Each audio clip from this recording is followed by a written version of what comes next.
Hello again. This is a continuation of our 4.4 notes where we are going to again graphically evaluate these composition of trig and inverse trig functions in order to find our answer. These are a little more abstract where our input is not a specific number, it's a value, but we're really going to do these a lot the same way. So let me just show you this example.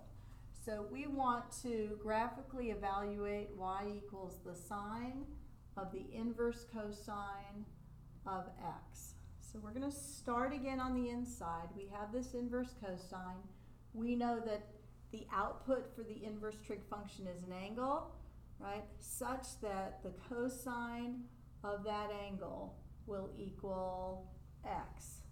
To solve this graphically, we're going to look again at a UV coordinate system where we know that the inverse cosine of x is going to be either a first or second quadrant angle, so it will not be a third or fourth quadrant angle.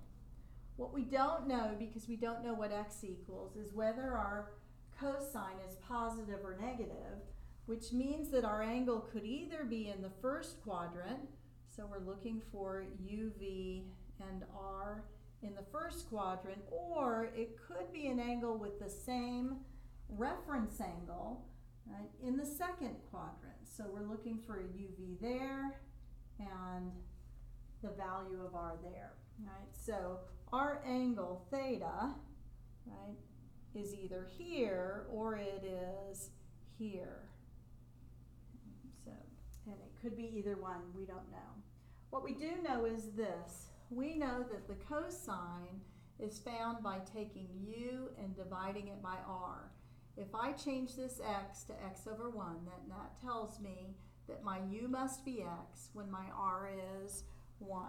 So I'm going to come in here and I've got that u is x and r is 1. And because I don't know what x is, it could be either positive or negative, so it could be in either place, right? R is always positive, r is 1. What I don't know is what v equals, right? V goes here.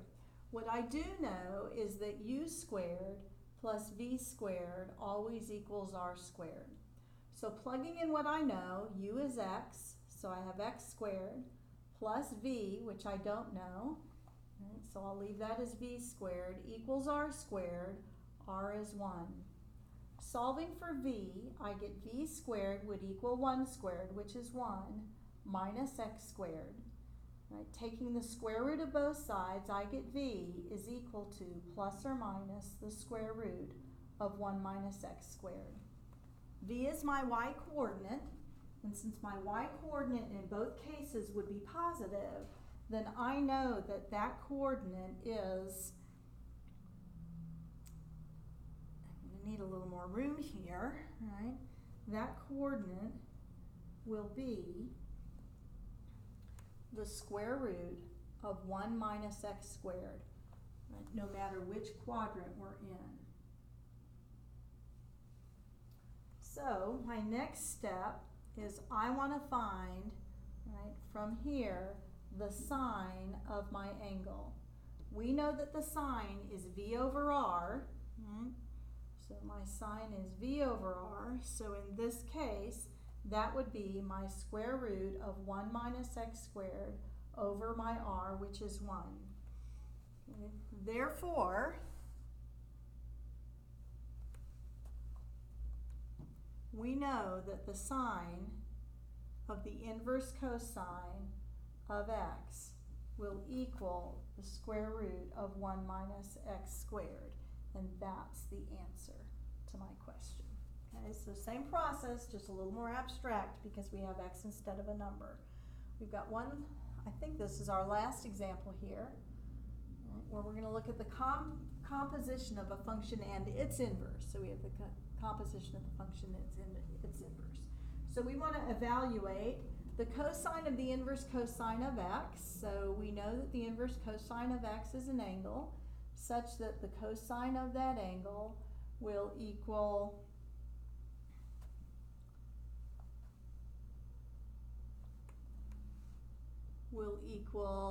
x. So here's my UV coordinate system. Inverse cosine is a first or second, so not a third or fourth quadrant angle.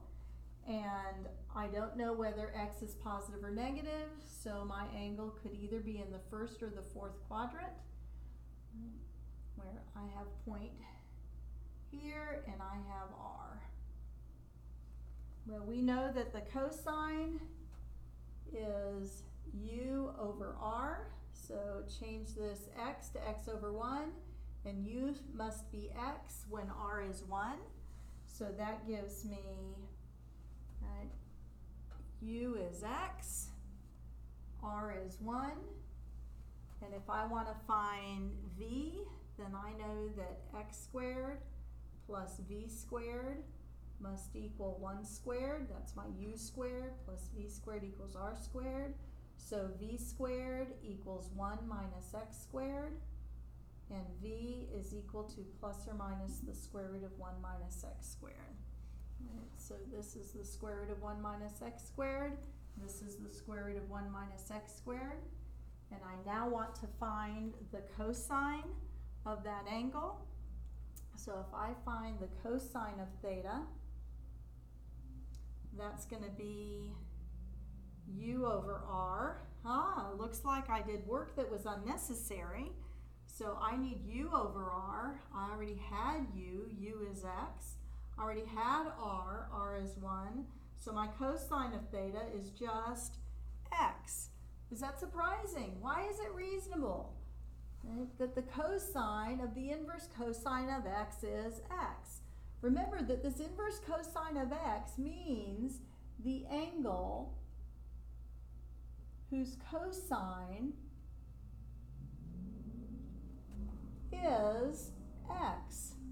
So what is this asking us? What is the cosine of the angle whose cosine is x? Well, of course, it is x, right? That's not x factorial. That's, oh my gosh, it's actually just x. That should make sense. We know that when we take a composition of a function and its inverse, what the function does, the inverse undoes. And that leaves us just our x, right? So the equation, well, I think I already answered that question there. Right, the equation says that y is the cosine of the angle whose cosine is x, which has to be x. So that just confirms the property we already knew, right? That when we compose a function with its inverse, right, one inside the other, that what one does, the other one undoes, and the final output is the same thing as the initial input. So that's all we have for today. You'll get to practice more of these, and I know you're going to do a great job. See you tomorrow.